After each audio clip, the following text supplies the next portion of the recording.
अस्सलामुअलैकुम, मैं हूं फैसल तारिड़। इस वीडियो के अंदर हमने बात करनी है कि हिंदुस्तान के अंदर हमारे प्यारे नबी की शान में जिस तरह से गुस्ताखी की गई है मोदी सरकार की जानब से, जिस तरह से पूरी दुनिया के अंदर 2 अरब मुसलमानों के दिल दुखाए गए हैं, उस पर दुनिया किस तरह से रिएक्शन दे रही है और पाकिस्तान के अंदर कितनी खामोशी है। और वो बेशर्म जो नबी के नाम पे सियासत करते हैं वो किस तरह खामोश हैं, अपनी बिलों के अंदर छुपे हुए हैं। उस हवाले से हमने बात करनी है। लिहाजा इस वीडियो के अंदर अगर किसी की दिल आजारी हो तो वो बर्दाश्त करे। सबसे पहले अल्लाह ताला कुरान पाक में फरमाते हैं कि जिसने मेरे नबी की इताअत की मैं समझूंगा कि उसने मेरी इताअत की। अल्लाह ताला एक और जगह फरमाती हैं कि यह कायनात मैंने खल्क नहीं करनी थी।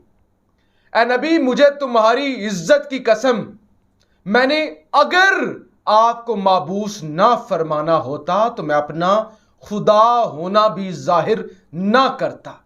अल्लाह ताला कुरान पाक में बारहा फरमाते हैं कि ए नबी, ए मेरे महबूब, मुझे असर की कसम, मुझे आपकी जुल्फों की कसम, मुझे आपके सुरमा डालने की कसम, मुझे आपके कंधे पर काली कमली की कसम, मुझे आपके चादर ओढ़ने की कसम, मुझे असर के वक्त की कसम, ए नबी मुझे तुम्हारे शहर की कसम।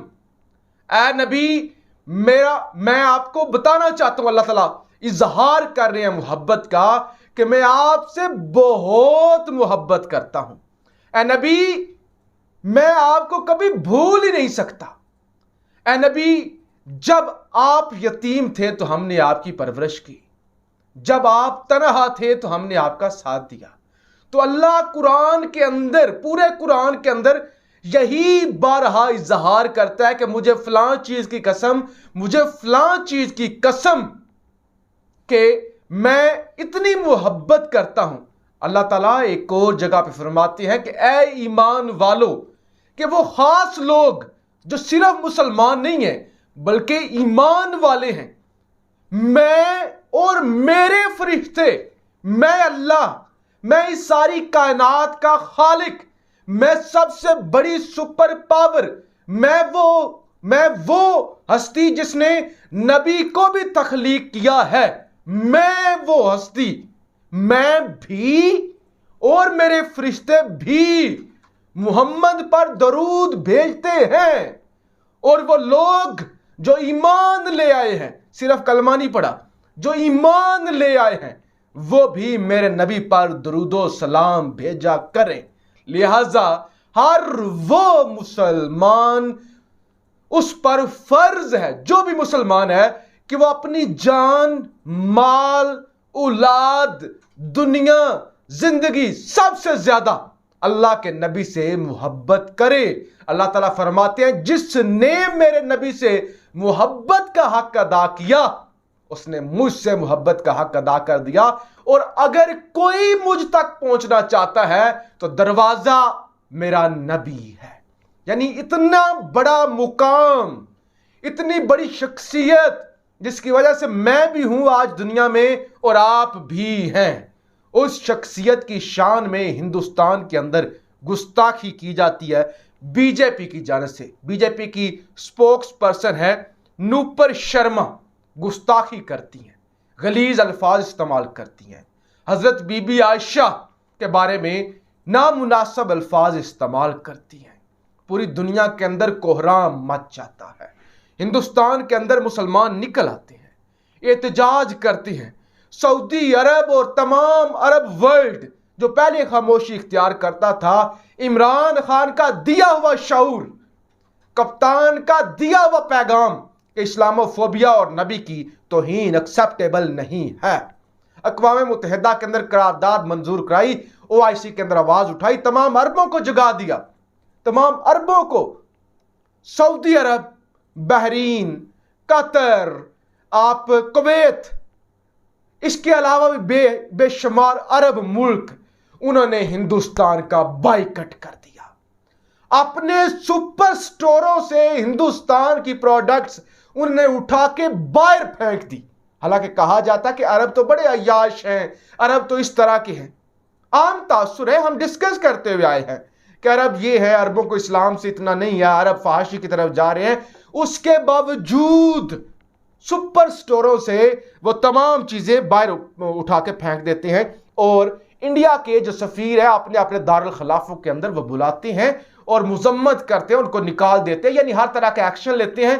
कुवैत के अंदर तो कूड़े क्रिकेट के जो ड्रम पड़े होते हैं उन पर बूदी की तस्वीरें लगाई गई और ऊपर जूते का निशान लगा दिया गया।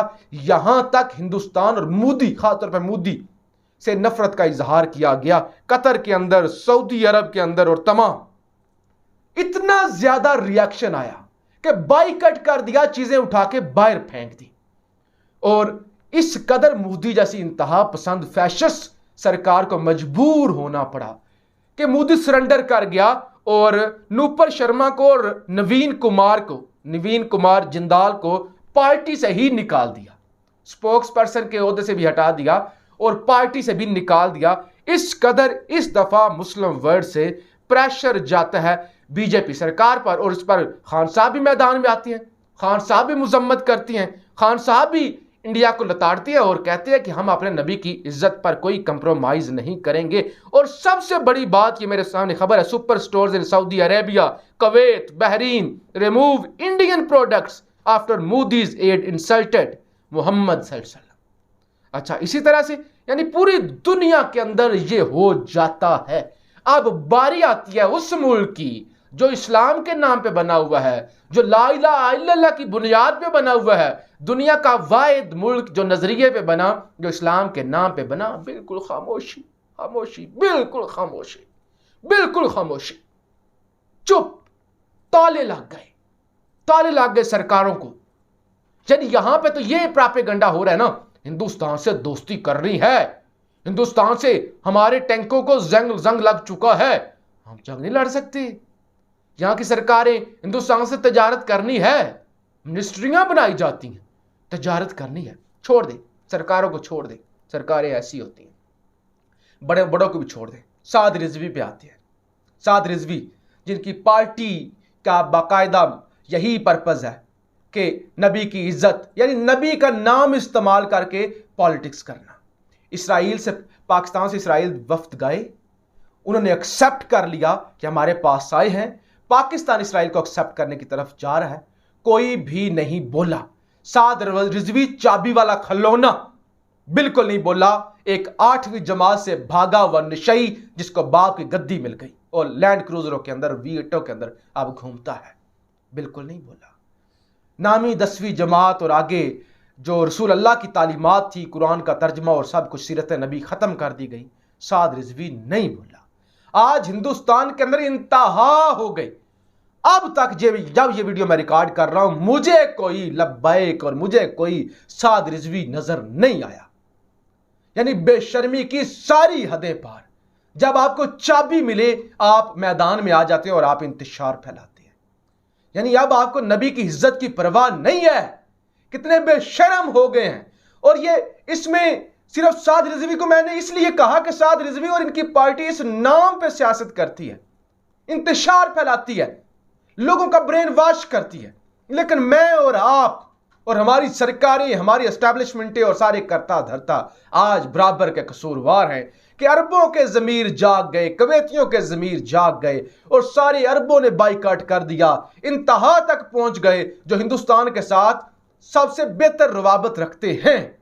लेकिन हमारे यहां पत्ता भी नहीं हिला, आवाज भी नहीं उठी, कोई स्टेटमेंट भी नहीं आई, कोई इंडियन एम्बेसडर को बुलाया भी नहीं गया, कोई मरासला भी नहीं थमाया गया, कोई नमाज जुमा, कोई इज्तिमा, कोई आगे पीछे आवाज भी नहीं उठाई गई। यानी हम इतने बेशर्म हो गए हैं। और जब कोई कौम इतनी बेशर्म हो जाती है कि अपने नबी की इज्जत पे कंप्रोमाइज कर जाती है, फिर उस कौम का अल्लाह ही हाफिज होता है। और ऐसी कौमें मिट भी जाएं तो कोई नुकसान नहीं होता, कोई किसी को कोई फर्क नहीं पड़ता।